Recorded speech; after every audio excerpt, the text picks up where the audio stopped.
Rudy Carlin est un célibataire de 41 ans, sans emploi ni réel domicile fixe. Vivant du côté de Suippes, hébergé ici et là par son entourage. Il connaît très bien la région de Reims, étant natif de cette ville, et il a vécu à Faverolles et Couëmy avant de quitter le domicile familial à l'âge de 12 ans pour être placé en foyer jusqu'à sa majorité. 22 ans, 22 années de prison ferme depuis 1998, 27 mentions au casier judiciaire, souvent pour des vols avec effraction, vol en réunion, vol aggravé, etc., mais aussi quelques délits routiers, des possessions d'armes à feu, des menaces avec armes et même un enlèvement. Évidemment, avec les confusions de peine et les grâces pour bonne conduite, il n'en a fait que 15.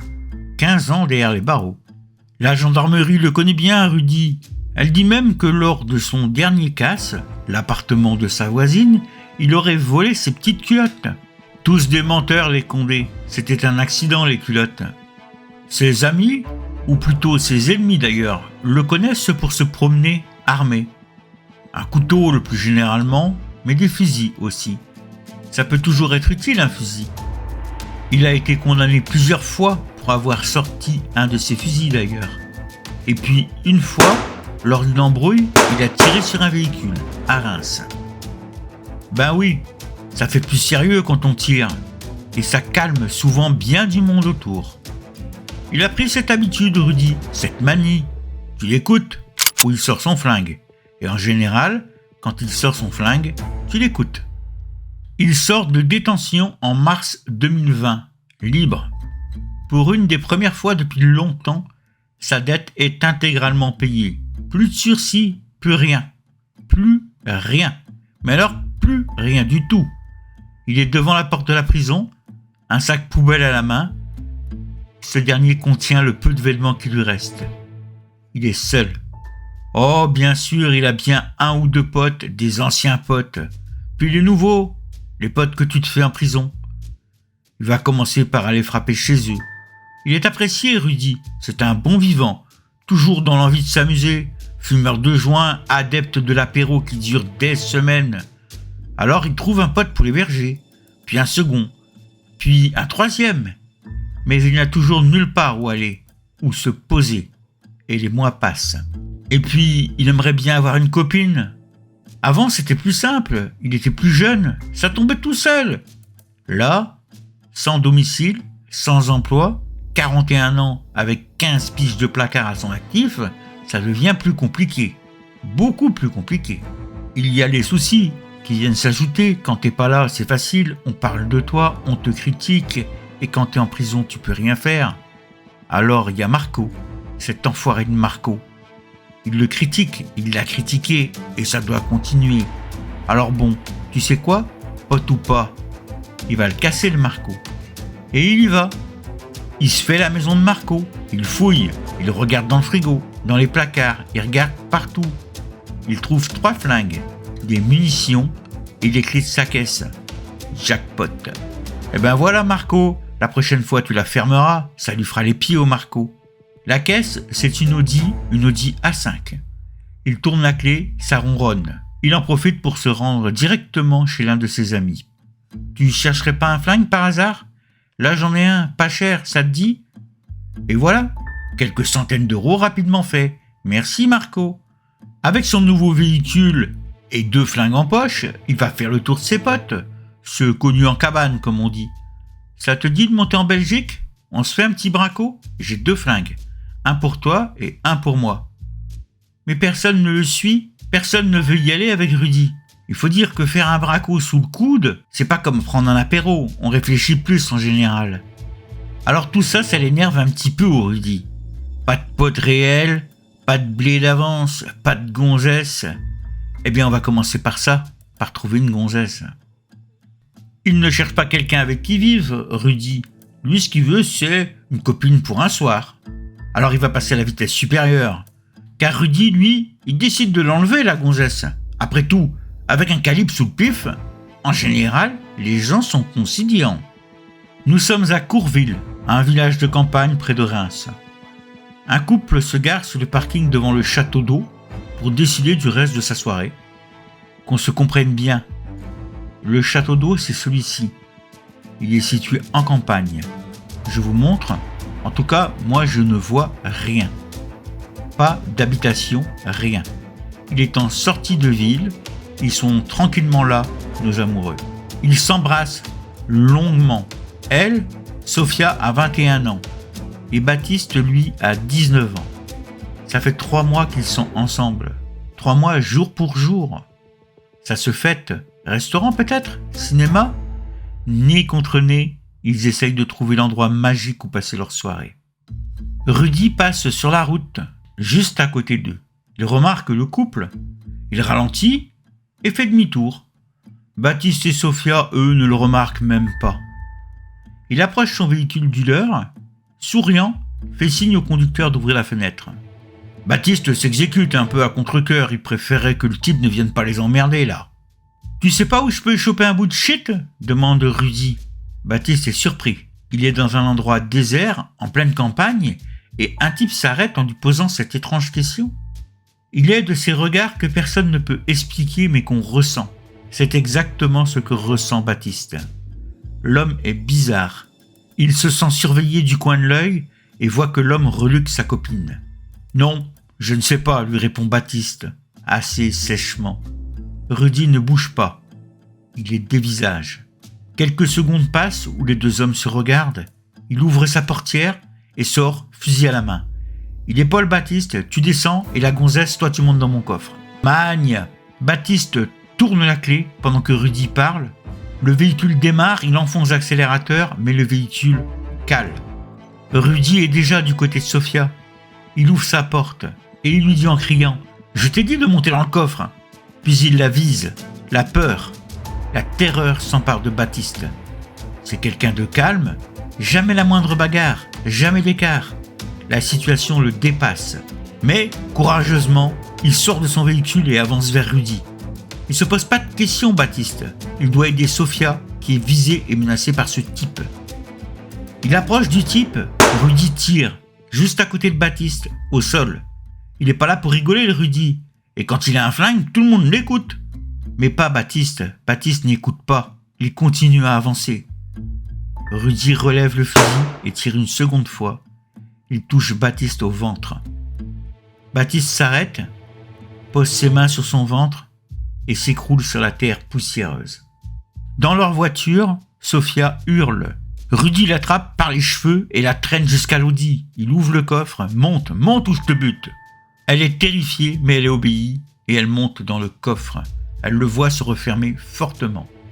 La voilà dans une obscurité presque totale. La voiture démarre en trombe. Il est 20 heures.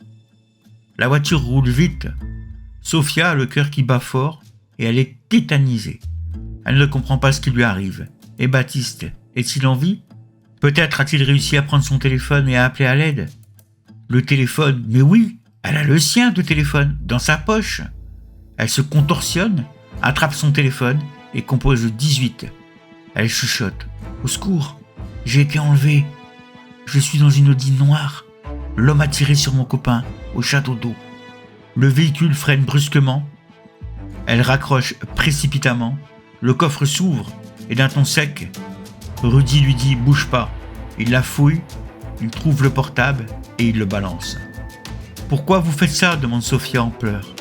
Il lui répond « Je sors de prison, je cherche une nana pour faire l'amour. » « Ma mère va s'inquiéter » lui dit Sophia qui essaye d'entamer une conversation désespérée. « Je devais rentrer. » Et là, Rudy a une réaction inattendue. Il sort son téléphone et le passe à Sophia, puis lui dit « Appelle-la, dis-lui que tout va bien. » Elle s'assoit dans le coffre et prend le téléphone, appelle sa mère. Elle essaye, Sophia, de parler, mais elle bafouille. C'est très difficile. Rudy lui reprend le tel et lui dit de sortir du coffre. « Va sur le siège arrière » lui dit-il. Il la ligote, jambes et poignets. Elle le voit de dos et dans le rétroviseur. Il rallume un joint qui était dans le cendrier et reprend la route, comme si de rien n'était. Sur le siège passager, elle aperçoit une bouteille qui contient un liquide orangé et quand il la prend, elle sent l'odeur de la vodka. « Va falloir qu'on mette de l'essence » lui dit-il. Il s'arrête à une station-service automatique, mais il n'a pas de carte bancaire, elle non plus. Impossible de mettre de l'essence. Devant le château d'eau, Baptiste vient d'être retrouvé par un livreur de pizza qui passait par là. Une voiture de gendarmerie qui justement est à la recherche de l'Audi noir passe à proximité. Le livreur les interpelle. « Il y a un blessé », crie-t-il aux gendarmes. Rapidement, les secours arrivent et feront l'impossible pour sauver Baptiste. Malheureusement, ce sera un échec. Le jeune homme décédera de ses blessures. La gendarmerie déploiera plus de 80 hommes pour retrouver l'Audi noir. Mais il fait nuit, ce n'est pas facile. Suite au coup de téléphone de Sofia, une enquête est ouverte et cette dernière avance. Le propriétaire du téléphone utilisé par Sofia est identifié, Rudy Carlin, bien connu des services de police. Malgré plus de 15 ans en prison, il n'avait jamais tué personne, jusqu'à ce soir-là. Dans la voiture, Sofia indique à Rudy qu'elle a des crampes aux jambes. Elle voudrait marcher, juste quelques pas. Elle le supplie. « Ok, lui dit-il. » Il s'arrête aux alentours de Saint-Hilaire-le-Grand, une ville qu'il connaît très bien pour y avoir habité, et Rudy, fusil en main, la laisse marcher. Il est bourré, Rudy. Et quand ils reprennent la route, ils se mettent à lui parler. Il raconte son enfance, son beau-père qui le brûlait et le battait, les copains d'école qui se moquaient de lui. Et à 12 ans, il devient méchant, raconte-t-il. Il est placé en foyer, et l'alcool, les stupéfiants vont devenir un quotidien. Vers l'âge de 20 ans, il essaiera de s'en sortir. Il sera suivi et on lui ordonnancera du Subutex, puissant substitut de l'héroïne. Il raconte, Rudy, il raconte même qu'en 2006, il a enlevé une nana, mais qu'elle avait réussi à s'enfuir.